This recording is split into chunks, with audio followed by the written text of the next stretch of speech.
Hello, and welcome to Hightailing Through History, a history podcast where two sisters get high and surprise each other with a story from history's vault.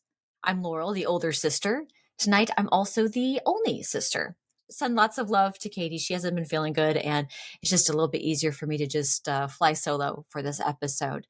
But not really alone when I have all my friends in the smoke circle. It is episode 86, also known as season 3, episode 7. So welcome in.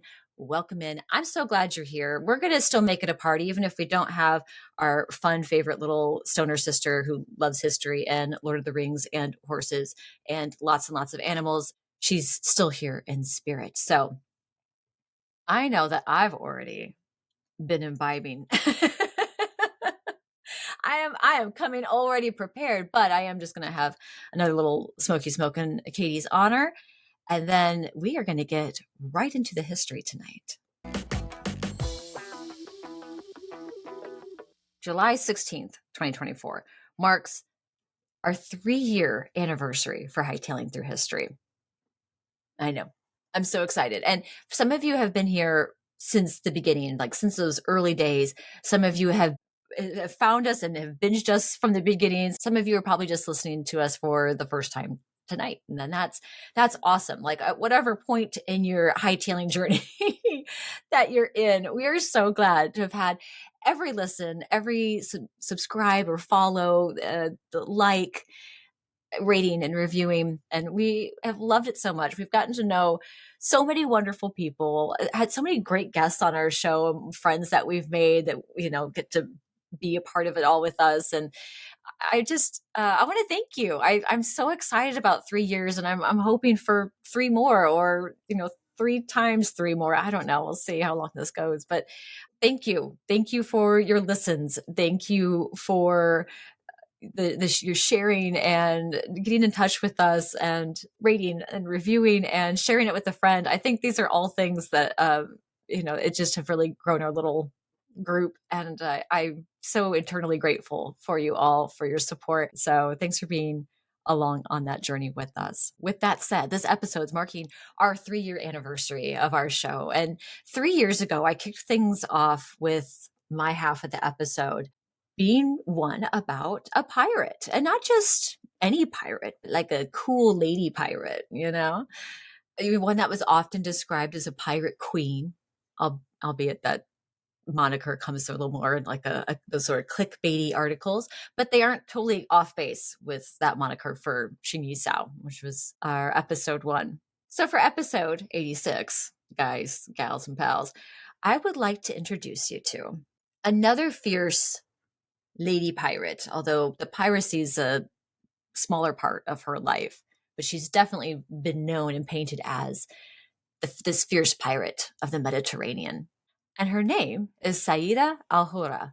Now, as I mentioned, the piracy is a smaller portion of her biography and her life story. And most of those pirate stories are ones that we get from the Portuguese and the Spanish, who were her enemy at the time. So, when you're reading the biography of someone from the point of view of an enemy, you got to take it with a little pinch of salt, right? Sayyida al-Hurra is one of those historical figures where there's some myth and there's some legend that's wrapped up in these facts. And the stories range from fierce pirate to noble, wonderful princess, like a queen. We love her. When we're looking at primary sources, there isn't like a ton written about her in Muslim countries, but she is more documented than most women at that time. So we know more about her than other women at that time in this region of the world.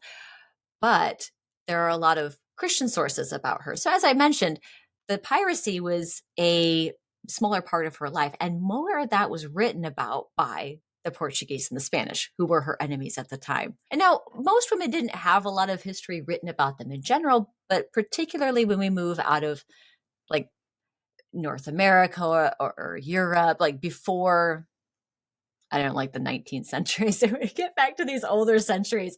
I feel like sometimes the actual history gets a little bit dicey.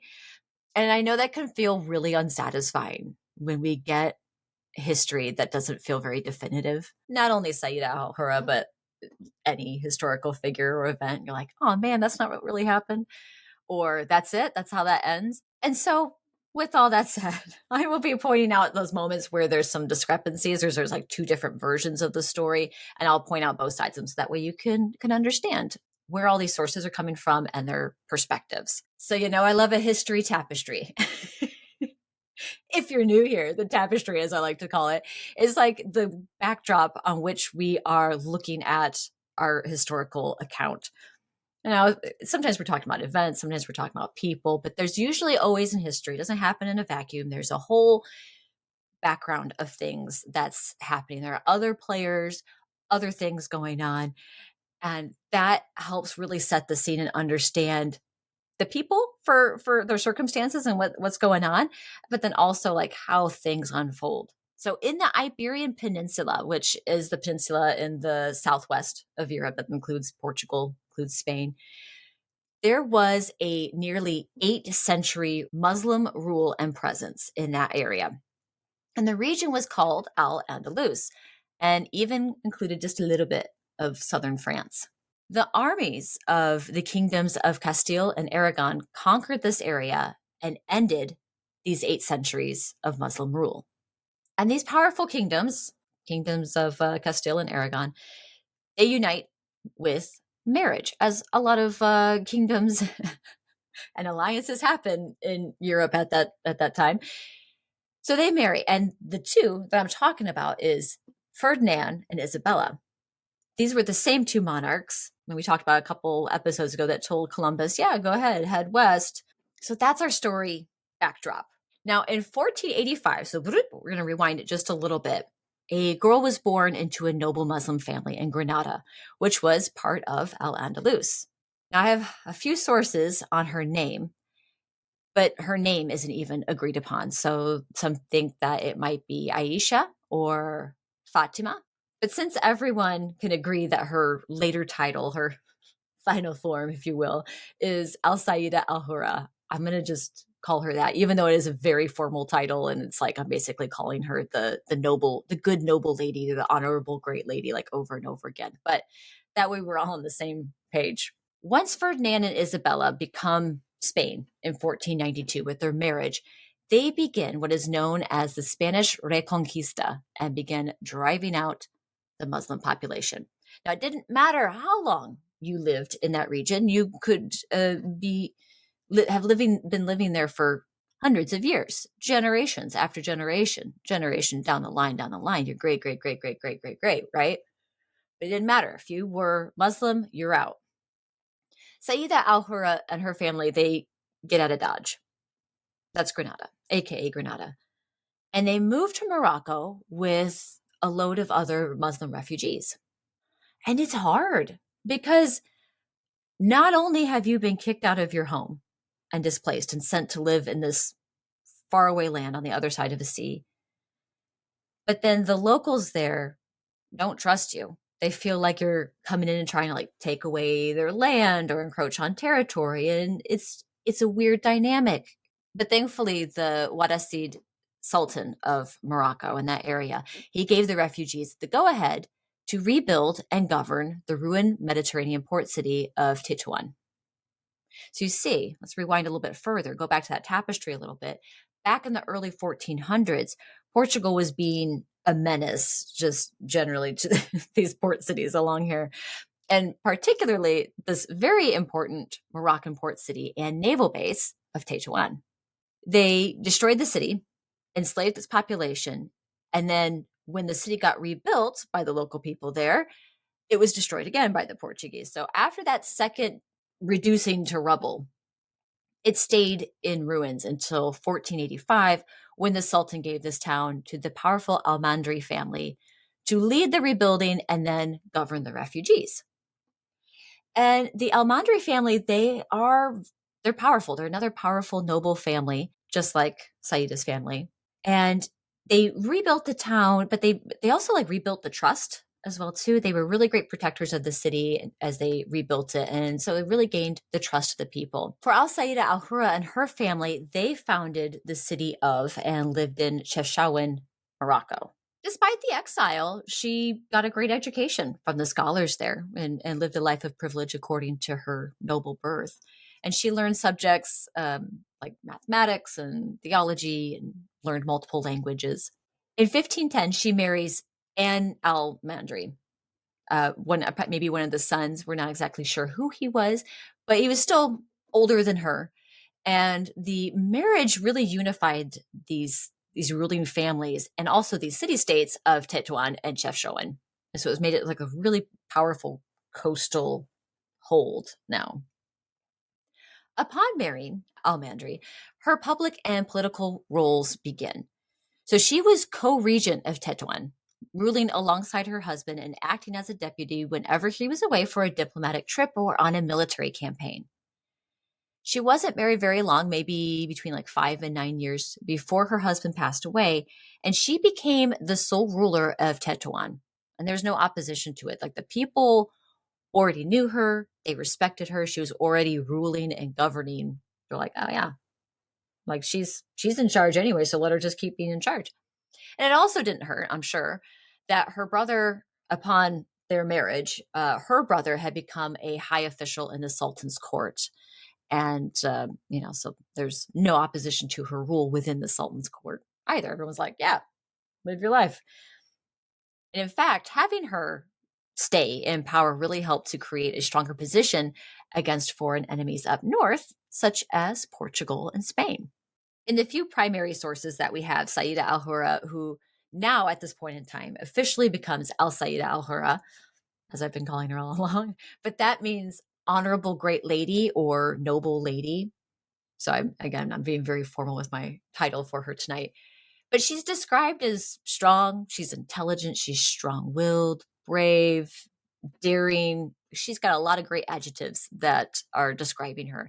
And the city of Tétouan reaches this unprecedented level of power and prosperity under her leadership. And that's because she became a pirate. Sort of. So Morocco, despite being a coastal country or region, this part of the world here, they didn't have a fleet because their port city was Tétouan, which had been destroyed twice. And all along the coast, they're being harassed by Portuguese and Spanish ships or threats of invasion. So they don't have a navy. And the only fleet that they had were privateers and pirates. So Sayyida al-Hurra contacts the brothers Barbarossa, the most notorious of the Barbary corsairs who would typically operate for the Ottomans. And they were based out of Algiers in Algeria. Of the two brothers, there's Oruk and Hayreddin, who is more famously known as Barbarossa, also known as Redbeard sometimes. His name gets written. So Oruk had spent some time helping to transport Muslim refugees back and forth between Spain and North Africa. So the Ottomans are already enemies with Portugal and Spain.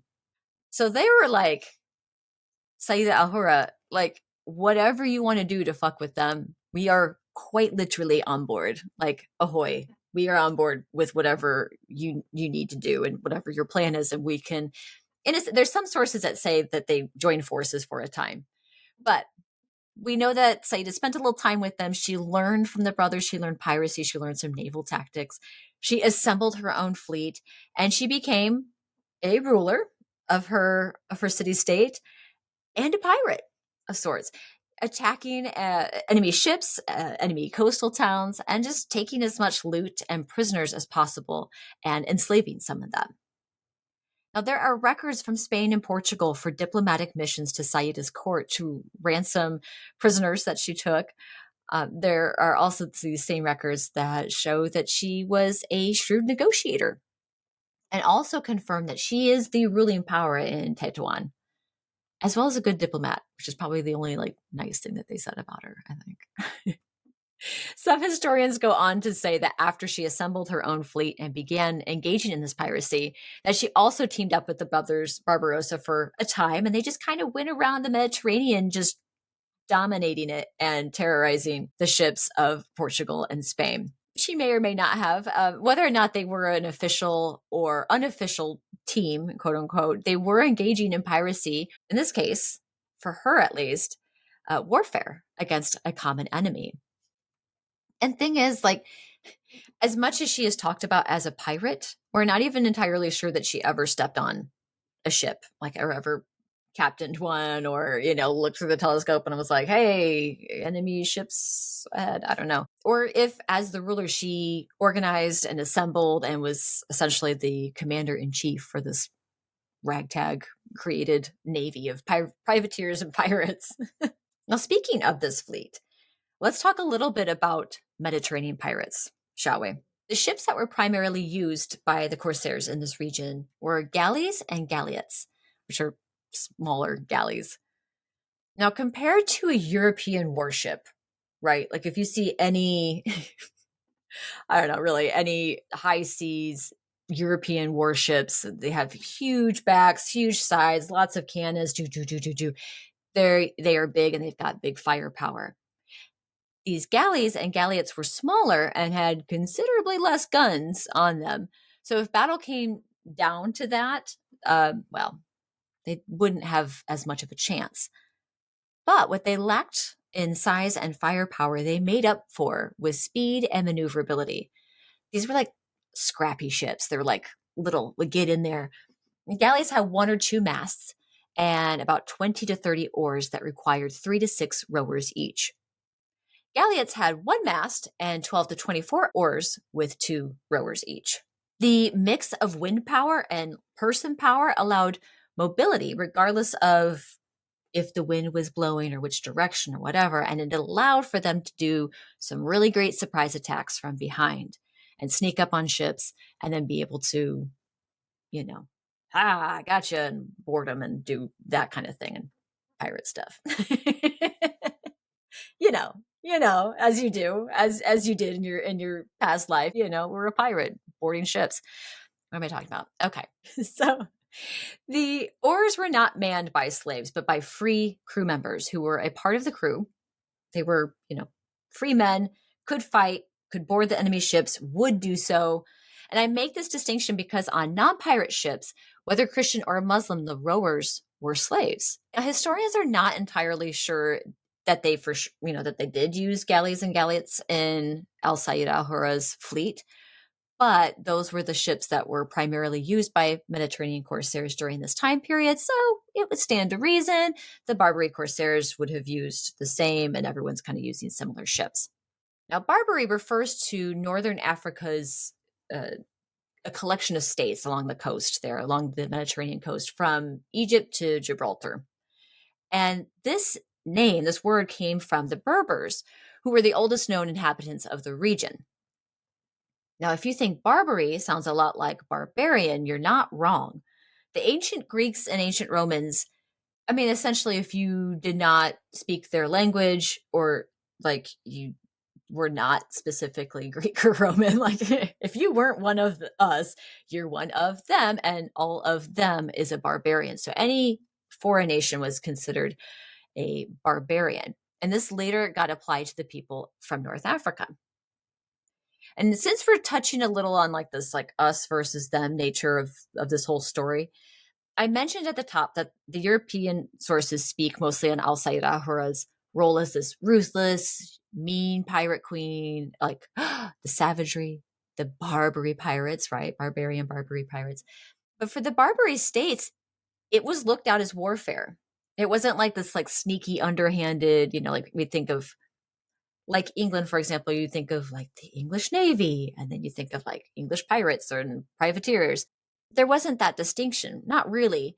It was, at least for al-Sayyida al-Hurra, it was looked at as warfare because they didn't have a navy. They had to create it. This was their warfare. This was their defense for the coast. And as I just mentioned, European powers definitely had pirates and privateers, which is basically a pirate, but with like papers. They had like a permission slip from their government to say like, hey, go ahead and do pirate stuff. We'll back you up. And they also attacked anyone deemed an enemy and attacked the coastal towns of said enemies. So both sides engaged in the same behaviors. It just depends on who is telling the story. It's all perspective, which is exactly what this brief biography of al-Sayyida al-Hurra is. It's two sides of the same story. And unfortunately, when you don't have a ton of primary sources, it's kind of hard to piece things together as much as you might like. If you're European or Christian, al-Sayyida al-Hurra is a ruthless pirate queen who harassed European powers, and she was mean and terrible. And then from the Moroccan or Muslim side of things, she's a great leader who revitalized and rebuilt her city and helped avenge her people who had been driven from their homeland. Fast forward to 1541, she married the Wattasid Sultan of Morocco. And here's a really interesting thing to note. She did not travel to Fez to marry her new husband, but instead had him, the Sultan, travel to her in Tétouan. And this is the only time in Moroccan history that we have a sultan leaving the capital city of the time, leaving his hometown to go to another city to marry his bride. Like what? Which is very interesting. And on top of that, once they were married, she stayed in Tétouan and he went back to Fez. And so it created this powerful connecting line. It strengthened the city states and this empire, I guess, if you will, like the Sultan's region that he ruled in. And the Spanish court. Ooh, the Spanish court, y'all, they were abuzz with news about this marriage because it reminded them an awful lot of Ferdinand and Isabella's marriage and how that united these two powerful kingdoms and created Spain and this power here. So it makes them a little nervous. So that's not great. You got some tension up north, people being like, wait a second, we don't want them getting too powerful. And then south of Tétouan, you have the Sayyida dynasty who were gaining some support from other people within the area, but then they're also getting some support from England and getting some firepower from them. So they're growing in power. They're having success fighting against the Portuguese and the Spanish. And they also now have some help with some English firepower. So they're gaining some local traction. And before long, get this, many of the Almandris, the powerful family who originally built Tétouan, and al-Sayyida al-Hurra's first husband, right, that family that she first married into, they began throwing their hat in with the Sayyida dynasty in the south. And they were going to follow where this power shift was going, as other people were. And unfortunately, because of this, her downfall is pretty swift. In 1542, so a year or less after she gets married, her own Almandri family members turn against her. Some accounts will say it's her son-in-law. Others say it's her stepson. But either way, one of her family members, one of her relations, leads a small army into her city and takes it. He captured the palace. He overthrew al-Sayyida al-Hurra. He took all of her property. And then she was sent to Chefchaouen to live out the rest of her days. And she passed away about 20 years later in 1561. And that's it, essentially. I mean, I hate that. I know it's not very satisfying, but it's a common theme from history. I mean, particularly one that involves women, although it's not exclusively women. It happens in cultures all over the world and in different time periods. And as I mentioned, she's written about more than other Muslim women, at least of that time period. But it's still not like a ton. When you don't have a lot of information to work from and try to interpret and place it in time and in history, it makes it harder to like flesh out the story of somebody and like really understand. And that's frustrating. But it could be the result of erasure. Where conquering powers try to erase the memory of a person and their impact or their legacy on a country or region. And due to the nature of al-Sayyida al-Hurra and like how she was taken out of power and conquered and invaded, that could very well be a part of it. We don't know that for sure. I don't want to like say like, oh, she's being erased from history, but it's happened in history before. I wouldn't be surprised if that was the case, or some parts of it have been written out, so we don't get the full story. Painting her strictly as a pirate on one hand, or just the ruler of a city-state that she presided over. These two things separately. It's neither fair nor is it a complete picture. It doesn't do Sayyida al-Hurra or any historical figure any justice, because like then not only do we miss out on knowing the complete picture of someone if we get any of them at all, and that can lead to, you know, the legends in history being put forth as fact, or like clickbait history. And also, historically speaking, it doesn't add to a better understanding of a culture. You know, when we could look back and in her story and say, you know, what were attitudes like towards women in power in this part of the world or in this time period? What did life look like for a noble woman or a ruler or even like the common person? You know, we can look at people's personal accounts, personal biographies, and get a bigger picture, not just of like that one person, but just what the world and what life around them looked like. And I think that's fun. And I think that should be fun for any person that likes history, is being able to really place them in it.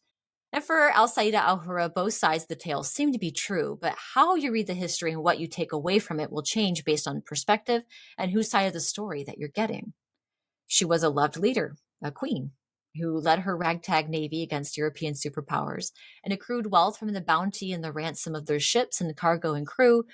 And this wealth went to build and strengthen her city and act as reparations for being driven from their homeland.